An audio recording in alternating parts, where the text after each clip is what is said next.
Hello and welcome back to the Surfer's Library, proudly presented by Hillsborough Surf Club. I'm Billy Jack, your guide through the pages of surf history, culture, and legends.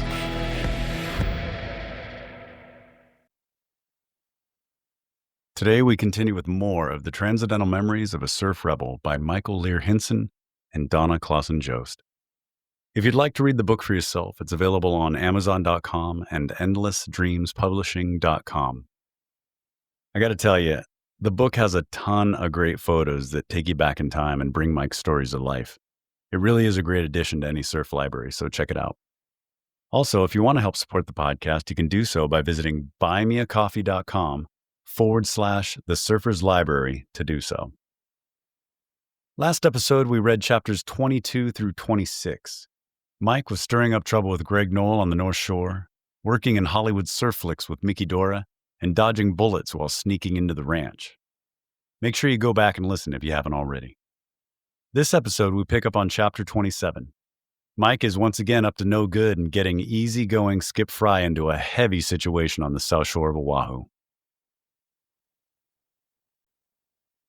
Chapter 27. The South Shore in the Summer. Thanks to the $99 airfare wars in the 60s, Hawaiian getaways were like taking a drive up the coast to Rincon. I had a pretty flexible schedule shaping surfboards for a living. I could fly over to the islands on a whim, return a few days later, and churn out another batch of boards. It was crazy to pass up an opportunity to take the red-eye and head for the South Shore. Although winters on the North Shore were Oahu's trademark, surfing on the South Shore in the summertime was just as sweet, but in a different way. On any given day, you'd find the water 75 degrees, slight winds of offshore lime green and blue water, and waves breaking everywhere from the steps of the Royal Hawaiian to the lunch truck in the Ala Moana parking lot. Skip had never been to Hawaii. He'd been surfing longer than I had, but between the two of us, he was the responsible one. He was the main bag boy at a little market down the street from his house in Claremont, and he always worked weekends. Skip didn't do anything spontaneous. Hell no. He had to think everything through. Make sure his bases were covered. Flying to Hawaii at the last minute just wasn't in his nature. What about work, he'd always say when I brought it up. It was Friday night, middle of summer. Our usual hangout, Maynard's, was packed. On the weekends, Maynard's carted more underage drinkers than Husong's Cantina in Ensenada, Mexico. If fake IDs didn't get you inside with our regular crew, you could always hang out with the crowd in the front of the bar, mixing in with the parked Harleys. Now, I know it was kind of cruel, but I got sick and tired of hearing Skip's excuses for not going to Hawaii. Sometimes you just have to get a wild hair up your ass, and let me tell you, I was just the person to help out with that. Anticipating a big south swell, I decided to get the both of us as drunk as skunks, then hop on a red-eye rubber band flight over to Oahu. I actually thought it would be kind of funny. 7 a.m, Hawaii time, I woke up hungover and hurting and looking out over the clouds above Waikiki just as the airplane was making its final descent. It took me a minute to remember where I was. Skip didn't have a clue either. He did not look good. He sat next to me on the plane scratching his head, trying to retrace the night before. The last thing he remembered was leaving Maynard's. He didn't recall me sticking him with the bar bill. He had no clue how we got to the airport, or that I practically had to walk him onto the prop plane. The entire night was one big blur. I sat next to Skip to make sure he was okay. If you didn't know he was hungover, you would have sworn he had just been leveled by a Mack truck.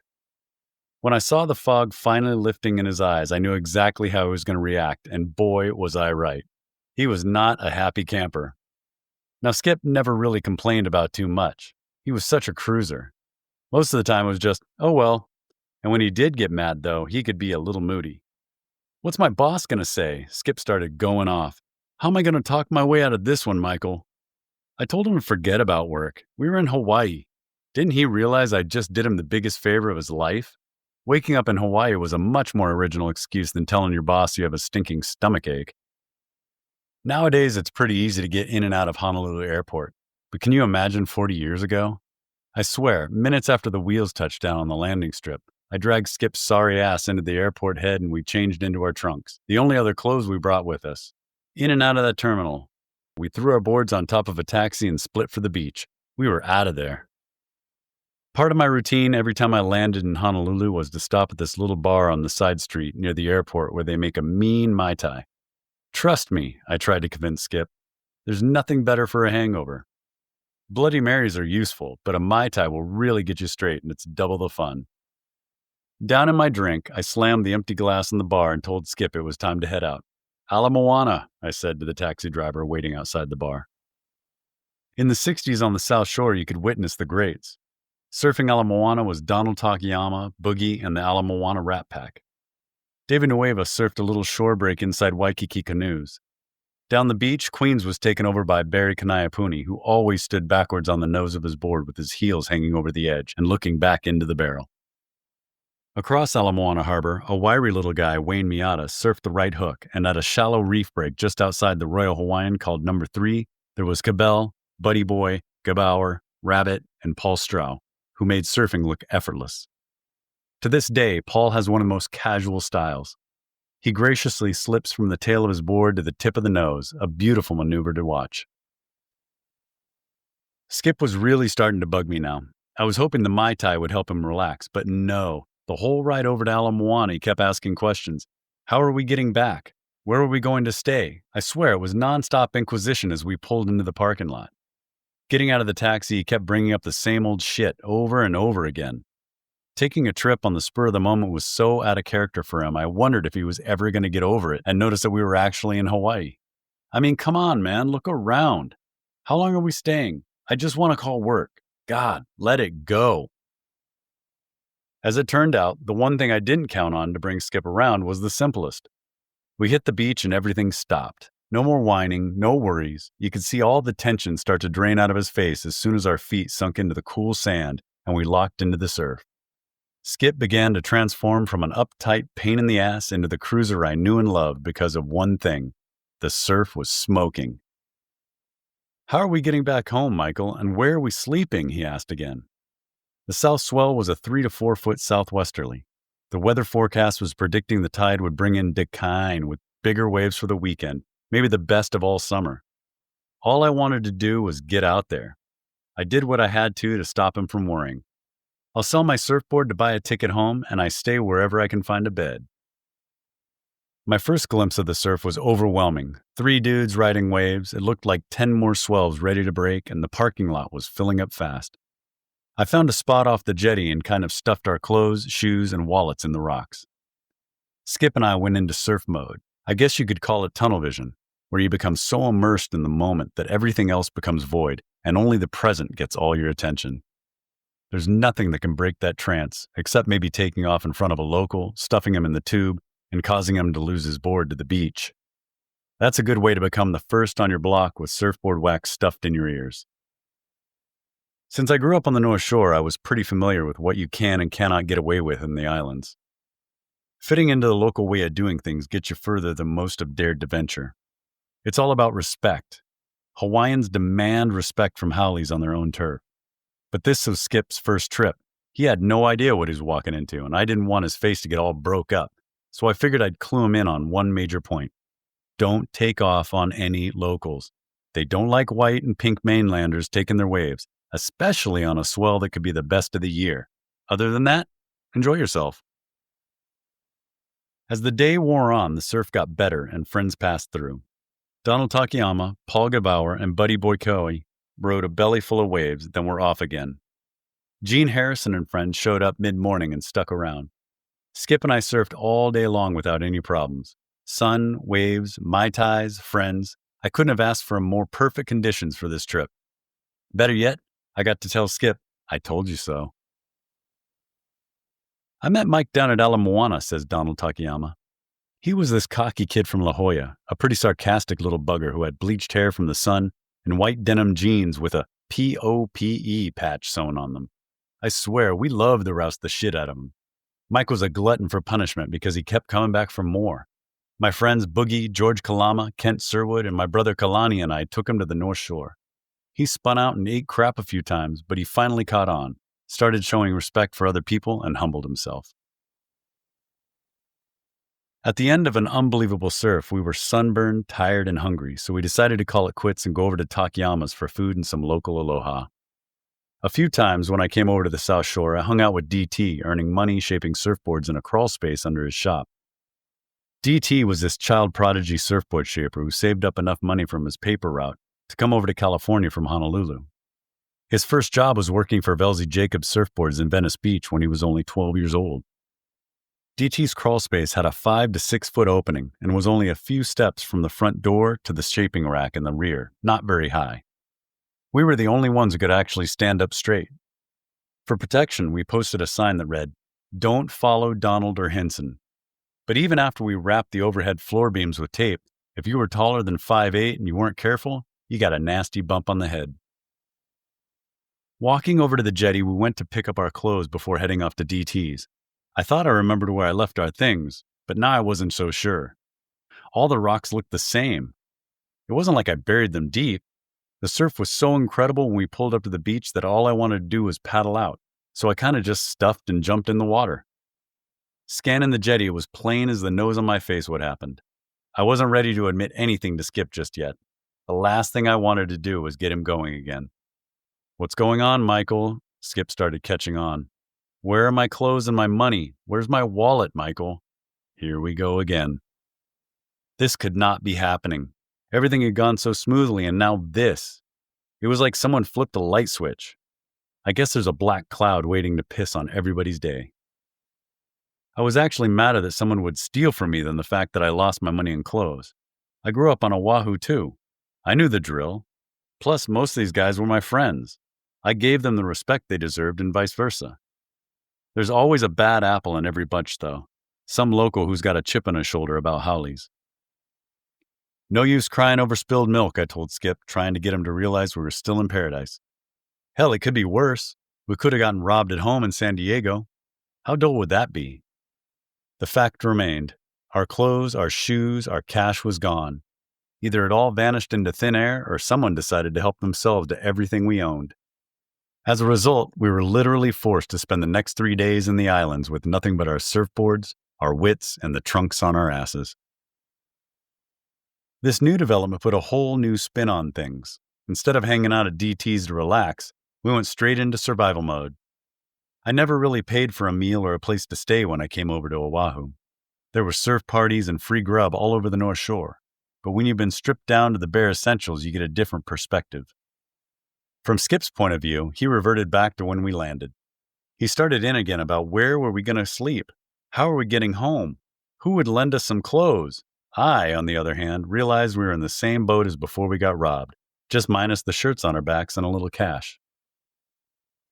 First thing we needed was to find a place to crash for the night. Short hops to Hawaii usually meant sleeping in an empty boat docked at Ala Moana Harbor. Finding a bed for one is easier than two, but now Gene Harrison and his crew didn't have a place to stay either, so the boat idea kind of fizzled out. That was fine. The authorities didn't appreciate the whole breaking and entering thing anyways. Howley's always got a first-class ride to the slammer. Luckily, next door to DT's shop was a condemned apartment building that caught fire years before. I'd crashed there on past trips. I just needed to rustle up some old mattresses and we were set.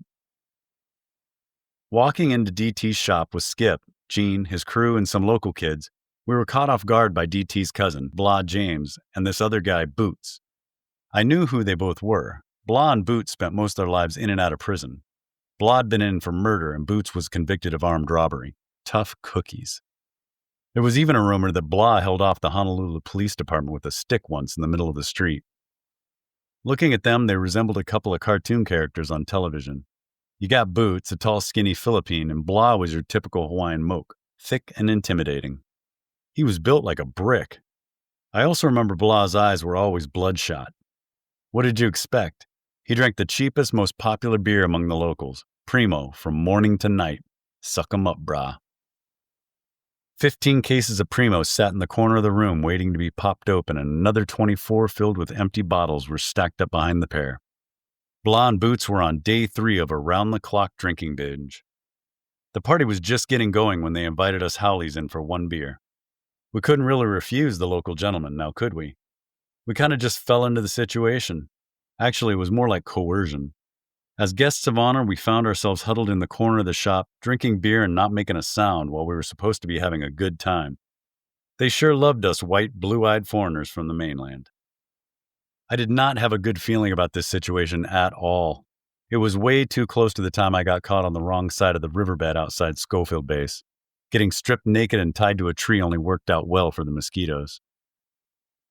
This particular night, Blah and Boots watched over us from a couple of chairs in DT's shop. They entertained us with drinking games while Blah held a Hawaiian sling. I have to tell you, this is not how I imagined our trip would turn out. All I wanted was to bring Skip over to the islands to share the warm water and friendly aloha of my friends. Instead, it was turning into a hostage situation fast. Somewhere in the middle of the drama, Skip started nodding out with a beer in his hand. Poor guy, everything that had happened started with Maynard's the night before was finally taking its toll on Skip, and he was out like a light. He probably would have slept all night, too, if Blah hadn't poked him with the spear gun and forced him to drink another beer. Blah and Boots didn't care that we'd been up all night and surfed all day in the hot sun. Anybody who passed out got a free primo. Good thing they had 15 unopened cases left. Another bummer was that if you asked to go to the bathroom, you were told to sit down and, you guessed it, have another beer. Actually, you were told to have another beer with a Hawaiian sling pointed at your head. This put our whole focus on that fucking spear. It was kind of like watching a really intense tennis match. He kept swinging that thing back and forth, our eyes following every move. A few hours into the party, our nerves were shot. We were scared shitless, and I'd bet everybody pissed in their pants. From the smell, I think someone also took a dump. We were a mess. Up to that point, there was nothing heroic about our crew. In fact, the more beer we chugged down, the more we whined like a bunch of babies. All that really did was piss off Blah and Boots. It didn't stop Gene Harrison, though. For whatever reason, maybe it had something to do with the 10 primos he'd already downed, but out of the blue, Gene threw himself onto the ground, crawling and begging for mercy. He even pulled wads of cash out of his pocket. "I'll do anything you want, man. I just can't take this anymore." I never saw that one coming. It was kind of pathetic.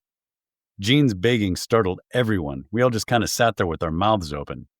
Then in one smooth motion, Blah, the drunken moke, snapped up his chair, leaned forward, and unloaded the Hawaiian sling right through the back of Gene's left hand into the wooden floor. If anyone was bored, Gene's screaming gave it a real boost and sent all of us huddling further back into the corner of the room. This guy was a loose cannon.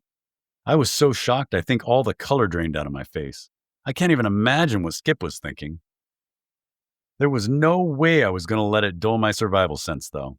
I took full advantage of Gene's unfortunate situation, headed straight for the door, and left my friends to fend for themselves. Kinda chicken shit, probably, but that's just how much of a rat I am. I know that. I almost made it, too, until Boots stuck his head out the door. "Hey, Howley, where the fuck you think you going? Get your white ass back up here before I make some poi out of your face." I stopped dead in my tracks and slowly dragged myself back into the room just in time to see Blah standing on top of Gene's hand. I think Blah even freaked himself out with that move. As soon as Gene started yelling bloody murder, Boots screamed at him to shut up while Blah removed the spear. 2 blows to the head took Gene's mind off his hand. I couldn't believe it. After he got clocked, he didn't let out another whimper, not even when they pushed the spear through his wound. By this time, Blah and Boots were completely smashed. They could hardly keep their eyes open, but for some reason, they decided to move the party. That was it. I had had enough. I needed to get the hell away from the stench of piss and primo and get out into the fresh air. Everyone except Gene was ordered to load up Blah's car with the rest of the beer. You didn't think Blah and Boots were going to leave their primo behind, did you? In a split second, we went from guests of honor to gophers. I tried to keep the pace slow and suggested that we carry only 1 case out at a time. My thinking was that maybe Blah and Boots would fall asleep before we finished, and I was right. By the 4th or 5th trip, that's exactly what happened. When our captors finally passed out, we were out of there, gone like a flash. After that, the trip did improve. I mean, really, how could it get any worse? Skip and I stuck around the South Shore for the rest of the weekend and surfed the best swell of the summer. Our friends came through with aloha, food, shirts, and slippers. Thank God, Skip stopped complaining and getting home just wasn't a priority for me anymore. At least not for another couple of days. Chapter 28. Makaha. I've never known Makaha without knowing Buffalo Kealana. I met Buff years ago with Donald Takayama in the Ala Moana Rat Pack. Surfing with him was a lesson in Makaha's wonders. High tides where you can ride straight into a 4-foot backwash, then explode into the air and let your board fly dangerously unattended. You either land on your head or on some unexpected surfer paddling out. To this day, my only problem with Buff is that every time he sees me, he picks me up. How's it, bro? Buff, your typical Hawaiian and his giant family of friends are a lesson in everything life has to offer. They'll either forget the haole or love them. I prefer love. During the southwesterly and westerly winter swells, 25 to 30-foot point break waves come marching into shore, and a deep base of water backs off the wave and gives you one of the longest rides. A lot changes from one tide to another, sitting through a swell for 3 or 4 days. The variety of conditions can teach you about life and surfing. Of all the surf I've had at Makaha, one wave stands out. It was low tide, outside point. As I paddled over the top, I noticed that the outside wave of a 3 or 4 wave set was closing out. So I caught the first 20-footer. I took off riding down the point into a lineup that got bigger as it headed toward shore. I came into the bowl, and the monster, powered by northeasterly trade winds, blindsided me from out of nowhere and changed direction. This is where the wave would normally back off, and I would cut back and have a big shoulder to ride until I reached the shore break. But this wave was getting bigger down the line. I started to fade left when the wall of water hit the deep spot and turned the wave toward me, leaving me stalled in a cutback. I jumped back off the tail, but not quite off the board, the point of my tail wedged fairly up my ass. As I shimmied off my board, the crest of the wave broke over my head. My body and my 10-6 surfboard landed perfectly on its nose, sending me straight to the bottom and hitting the sand with sheer force. I was ripped from the collision, churning underwater for 30 yards in the impact zone. I tried to stay relaxed until I hit something solid, but I knew I couldn't hold my breath forever. I remember thanking God when my feet finally landed on the ocean floor. I felt re-energized. As soon as I got my bearings, I pushed off with every bit of strength that I had stored inside my battered body.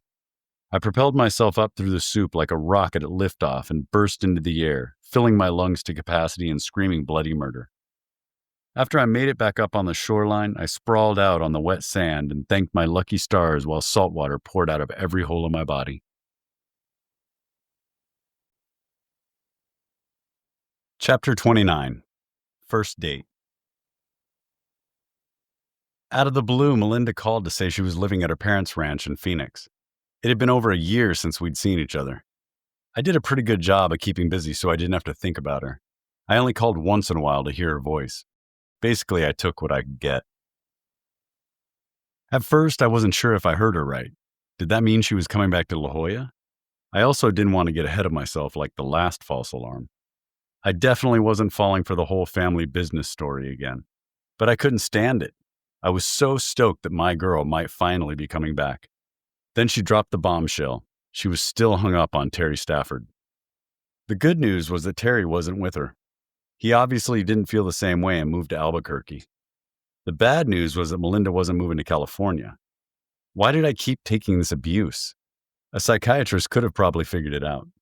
Anybody with half a brain would have, but not me. I loved her and I wasn't about to give up. At that point, I was willing to do everything possible to keep my foot in the door. I made trips out to her parents' ranch a few times and called her as often as I could. I felt like she could slip through my fingers at any moment, and I wouldn't have been able to do a damn thing about it. Inside, I was starting to wonder if she would ever come back. Later that summer, I heard Melinda was staying at her grandmother's guest house at La Jolla Shores. She told Betty she'd had enough of New York and the jet-set scene. All she wanted to do was get in her bikini and hang out at the beach. I also heard that Terry Stafford moved to Hawaii. Trust me, I wanted to call her as soon as I heard she was in town. I should have been doing backflips down the beach at Windansea. But how long was she staying? If I contacted her, would she tell me she was following Terry to the islands? Melinda called unexpectedly again and asked if I wanted to go out. Just the two of us. No hesitation, no thought. I jumped at the chance and arranged to pick her up that night around 8. There was only one slight problem. I was so excited I forgot that I didn't have a car. Driving the woman of your dreams around on the back of a motorcycle wasn't my idea of a great first date. I wanted to impress Melinda, not bring her on the date from hell. I asked my roommate if he would let me take his Porsche out for a spin, but no way, dude. So I looked through the La Jolla Light, the local paper, and found a classified ad for a Plymouth Woody wagon that was cheap and running. I hitched a ride just a few miles away over to Mission Beach to see the car, and come to find out the owner was a merchant marine who was in Tahiti during the endless summer trip. He remembered seeing us touring around and even surfed the famous ins and outs and El Stubbo sessions during filming. He was shipping out again and so stoked to meet one of the guys from the film that he practically gave me the car for nothing. I paid $150 for a classic Woody wagon and picked Melinda up at 8 o'clock sharp. I have to tell you, it felt so good to be with her again. Just like old times, we picked up right where we left off and drove around town for hours. Nothing too exciting, it was just really comfortable. Melinda was easy to be around. She confided in me and I let her know there wasn't anything she couldn't do.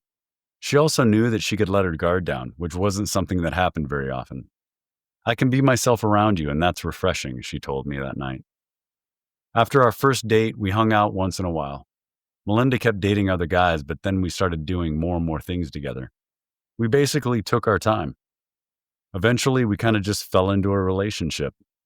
After we were officially a couple, Terry Stafford called to say that he wanted to get back together. Melinda told him she couldn't. She was with me. Chapter 30. Entrepreneur of Surfing. When Melinda and I hooked up, life got even faster. I was used to running all over, shaping for Dewey, surfing Coho, flying off to Hawaii, meeting people in the industry. It was business as usual, but now I had someone to come along for the ride. And if anybody could keep up with my crazy life, it was Melinda. She was used to traveling, modeling in New York, skiing in Aspen, visiting her friends in Phoenix and her grandmother in La Jolla. The point is, Melinda fit in great with all my friends and their girlfriends and wives. You could stick her in the middle of any situation, and by the end of the trip, she'd be running the show. Melinda was a real trooper. Now, don't get me wrong, I loved hopping all over the place. It was never dull, that's for sure. But I'd been looking for a new business venture for a while, something to move up the ladder in the industry. I met Chuck Johnson through Chuck Hazley. He's this big guy whose mother owned the little folk shop in La Jolla. We got to talking one day about the retail business with Hazley, who had a great business mind, and I mentioned that I thought men's European-style clothing might work. It was definitely a fresh idea and nobody else had done it so far. Since Chuck Johnson's mother ran a children's clothing shop, he said we could use a resale license to buy wholesale. It all happened pretty fast. Chuck Johnson and I jumped in feet first to get up and going. Business license, finding a location, ordering inventory. 705 Felspar in Pacific Beach was a small space where Skip Fry's surf shop sat years later. Melinda pitched in to help fix up the place, painting, sweeping, stocking, and the countdown to the grand opening of Hinson Sportswear was on. Skip and I were in the store taking care of last-minute details before the opening, hanging shirts and pants on the racks and smoking a joint that Hazley gave us. I was stoked. Hell, we were all stoked. I was going to be a respectable businessman. But they say everything happens for a reason, and when one door closes, another opens. Yeah, I've heard them all. I swear, absolutely nothing helped cushion the blow when Chuck Johnson walked into the shop and caught Skip and I getting high. You should have seen it. He was livid. The guy went off like a pressure cooker. If anybody needed a hit right then, it was Chuck. Sure, he had a valid complaint. The clothes would probably smell like pot. Honestly, I didn't really think about it. It was just a fucking joint, man. Totally harmless. Then Chuck walked out the door without saying another word. A week went by and no Chuck. I swear the guy went AWOL. He vanished into thin air. Then I found out he emptied our bank account, split for Colorado, and I ended up with a store full of inventory and no way to pay rent on our lease. This time Hazley was the one who bailed me out. We became partners on the spot, changed the name to Wind and Sea Sports Shop, painted the outside walls with far-out rainbow colors, and opened our doors in 1965. I was better off with Hazley anyway. He accepted me for who I was. Outside of the shop, life as a pro surfer was a constant party. San Diego, Florida, Puerto Rico, Hawaii. When we weren't working, the surf conditions designated our next destination. If it was going on in Northern California, Melinda and I would drive up the 101, stay with friends, surf, party, then visit pals on the way back down. A contest in the islands? No problem. Just hop a plane and shack up with buddies, surf, barbecue, drink beer with the locals, and fly home. We didn't invent the surfer lifestyle. It started way before Howleys hit the islands, more like back at the turn of the 20th century with Duke Kanamoko and his friends. When the rich tourists sailed over from the mainland and Europe, the boys were hired by the hotels to hand out towels and serve tropical drinks. Hotel management soon realized they tapped into something and asked Duke and his friends to teach the tourists the ancient art of surfing, which had been banned back when the Europeans arrived in the 19th century. The Waikiki Boys were a hit. Although surfing got more popular as time wore on, it took 60 years to be recognized by the sports world. Amateur surf contests were a dime a dozen, but it wasn't until 1965 that the first professional competition took place and changed surfing forever. California Street, Ventura, California was the spot to be on July 4th, 1965. It was the first United States Professional Surfing Championship, otherwise known as the Tom Morey Invitational Nose Riding Contest. Tom originally came up with the idea to promote his new surfboard store, the Australian Surf Shop on Front Street in Ventura. I have always admired and respected this man for his ideas and his complete way of being a gentleman. He is, to this day, one of the greatest idea men that surfing has to offer. You should also see him put rhythm on the drums to a jazz quartet. It's as cool as you can get. For the first professional surf contest, Tom wanted 25 of the best surfers to compete, which turned out to be a lot easier than he thought. He sent out invitations to the surfboard manufacturers and figured the surfers they sponsored could enter the contest. The Invitational's entry fee was $25, but Tom put up a never-before-offered purse of $1,500 to the winner, $800 for second, and $400 for third. This wasn't going to be like competitions in the past. Tom guaranteed it would be unique. As far as the rules go, previous surf contests had always been judged 4 ways: size of the wave, length of the ride, number of waves caught, and the surfer's style. Tom didn't want that kind of a contest. He wanted it to be judged more objectively. That's why he came up with a nose riding competition. He put together the idea of timing a person on the nose on only the first 25% of the board. It was a real boost into the surfboard community and what they were doing. He encouraged the manufacturers to produce an entirely new board and skeg design for nose riding by doing what they knew best. It was one of the most advanced approaches to the industry and caught a lot of manufacturers off balance. Believe me when I say that everybody went underground. Surf shops from San Diego to Santa Barbara went into hiding. Seriously, nobody knew what anybody else was doing, except me. I jumped from one camp to another and made it a point to find out. Phil Edwards was working for Hobie at the time, and he told me he was putting concave underneath the nose of his model basic partial concept. That's when I started dealing with the drag of the tail. I just needed to come up with something different. Sponsored by GNS, I wondered what if the rocker was in the tail. The tail would drag and slow you down, so the nose was the only thing holding you up. Like a surfboard being pulled behind a boat, the further you get on the nose and the trim point moves up to the front, the water flows over the rails and deck and holds the tail down. The fin started out big for drag, but after cutting the back out and adjusting the foil and placement of the fin, we found a perfect combination. The rules required a certain percentage of the board depending on the size from nose to tail, so to gain a few more inches, I squared off the nose. It looked stupid, but I didn't care. I had kind of an advantage when we tested our model. After Melinda and I had been together a while, I moved into the maid's quarters in her mother's house. Her mother was now divorced, and she split the house into 3 sections. She lived on one side with a living room and a bedroom. There was a small kitchen in the middle of the house, and Melinda and her sister Bambi lived on the other side. The house was on the hill above the La Jolla Cove restaurants, and it had a killer view from Del Mar to Coronado. When the surf was good and the tides were right, I'd jump into a hot shower, put my wetsuit on, and cross the street to the beach. I surfed my brains out until a chill would take over. Then I'd dash back to a warm shower. It was all fine and dandy until I got addicted to the routine. It took some serious discipline to break that habit. Skip and I bagged our boards up at the house and dragged them down to the cove in the evening so nobody knew what we were doing. Down the beach and away from everyone else, we rode the nose with all 10 toes, with 10 to 15-second rides. We were ready. The list included the top of the line: Robert August, Bob Bermel, Corky, Ross Cave, John Dave, Mike Doyle, Fane, Skip, Billy Hamilton, Haley, John Hayward, Rick Irons, Terry Jones, Butch Linden, Tom Leonardo, Rusty Miller, Munoz, Nueva, Bobby Patterson, John Peck, LJ, Donald Takayama, Don Thomas, Dewey, and me. Like many of the other contestants, Melinda and Skip and I came to town the day before the contest started and checked into a local motel. When we got down to the beach, almost everyone at the afternoon practice session had been so secretive about their designs for the past few months that they were either really nervous about revealing what they'd done or they were proudly parading them around. Turned out the only thing anybody had in common was a nose pad. Other than that, the designs were all over the place. Dewey glassed a sandal onto the nose of his board so you could slip your foot in and stay put. Doyle and Rusty rode for Hanson's and tried to beat the rules with a stick on the tail of the board and a brick attached to the end, an 8-footer that doubled in size with the addition of a custom-made tail.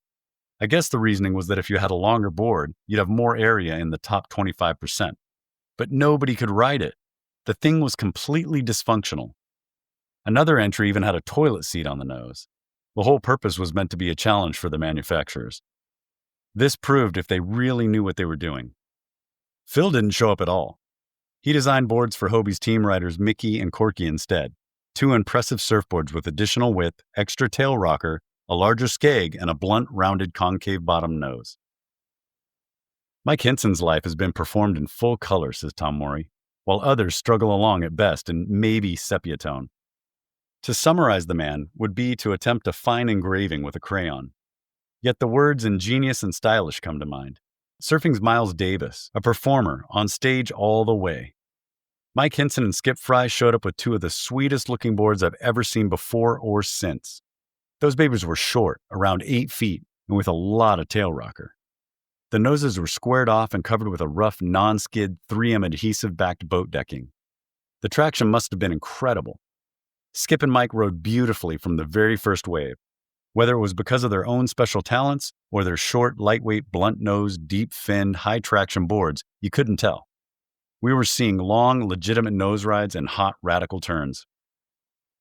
With each step to and from the nose, surfing was making some of its biggest advancements.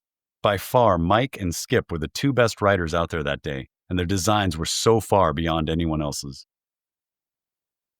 My crew was on top of it. Everyone had stopwatches, and we knew we were in the lead. But I could see this royal flush going nowhere. Every time I came in, I had to argue with the judges. It was so obvious what was happening, and I couldn't do a damn thing to stop it. You know how politics work. In the end, I lost to Mickey by 0.7 of a second. Skip was third, and Corky won the goofy foot category hands down. The whole contest was held to stimulate board design. Mike and Skip came up with a unique idea, but they weren't the best. They were second best, Corky laughs. Mickey and I won the contest. Skip and Melinda and I knew I was the real winner, no matter what any judge said. Looking back, I also know it wouldn't have been good for the surfing movement if I had won. It was more commercially sound for Hobie to win, and I realize now it was my rebel tendencies that caused me to lose. I'm one of those people who had more fun at parties because I wrecked it for everybody else. But that doesn't mean I was satisfied with the outcome. It took years afterwards to convince Tom that I was the real winner. I even wrote him a letter and told him, "The time is here. Clean this shit up. Make this sucker right." 10-15 years later, says Tom, I was cleaning out a closet and just happened to come across the timesheets for the event. Having been unconsciously nervous all that time about Munoz beating Mike in such a tiny margin, I re-examined the individual scores. As a result, a disturbing piece of information popped up. There was a basic flaw in my judging system. Out of the 5 judges who were observing and measuring the time of what turned out to be Munoz's most important ride, 4 judges had recorded something like 3 to 5 seconds. But Judge 5, who was positioned quite a ways down the beach, was looking directly into the curl of the wave as Munoz came toward him, standing like he was really up there on the nose. Judge 5 was completely bamboozled and called that ride something ridiculous like 11 seconds.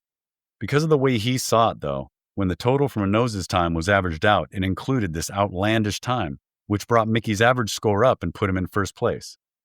Now, as the contest was constructed and judged, Munoz did win. He surfed great and naturally played the rules to the hilt. Hey, if you can fool a judge, more power to you, and every contestant knew this. The flaw was that I didn't throw out the high and low times, as is now done, before averaging the other 3 scores. That would have really worked best, and it's certainly what I did in future contests. But in terms of who actually recorded the most nose time on the regular foot category on that particular day at that particular break, the winner, by just a tiny margin, was Mike Hinson. While the Tom Morey Invitational has the honor of being the first professional surfing contest, it wasn't the only one. From the beginning of my career, I wanted to help promote surfing in any way I could. Hell, it put money in my pocket. So Haley and I came up with the idea of an international invitational event to be held at Sunset Beach. As famous as the North Shore was, there hadn't ever been a major contest on that part of the island.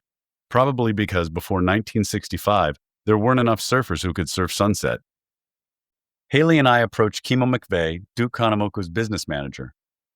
Kimo was a Hapa, half Caucasian, half Polynesian, and very persistent.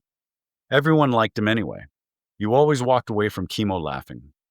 Kimo's father was Charles Butler McVeigh III, the captain of the USS Indianapolis in World War II.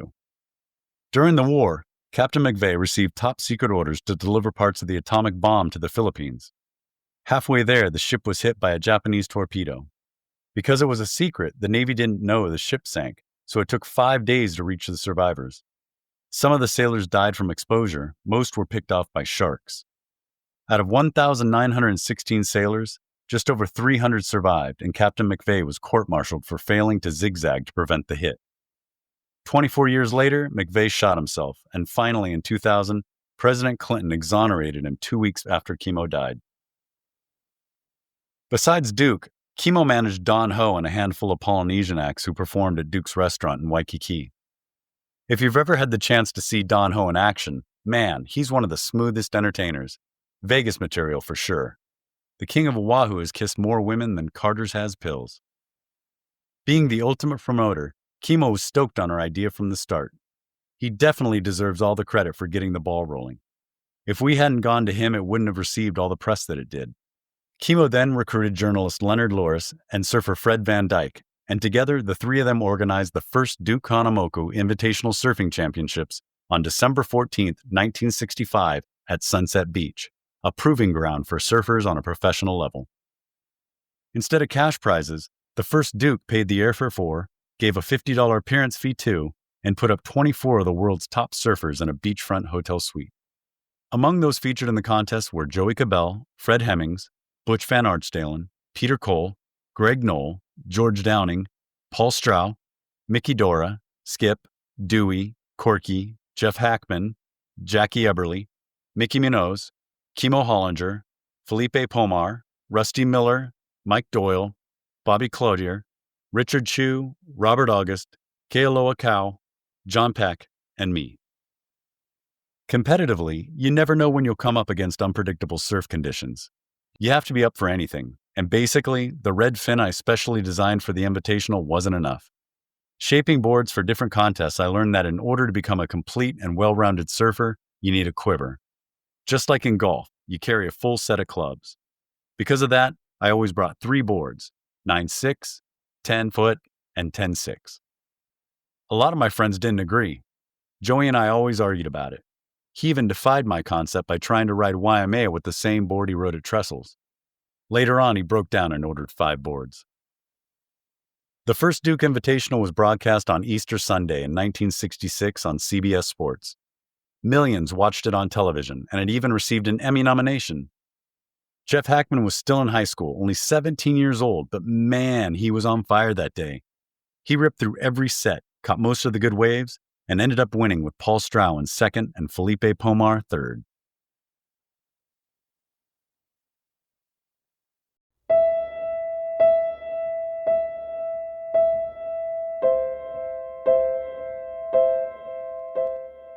Well, that's going to do it for this episode. I hope you enjoyed it and that you'll join us again next week as we continue reading from Mike Hinson, Transcendental Memories of a Surf Rebel. Until then, keep your toes on the nose, your bottom turns tight, and your stoke high. I'll see you in the lineup.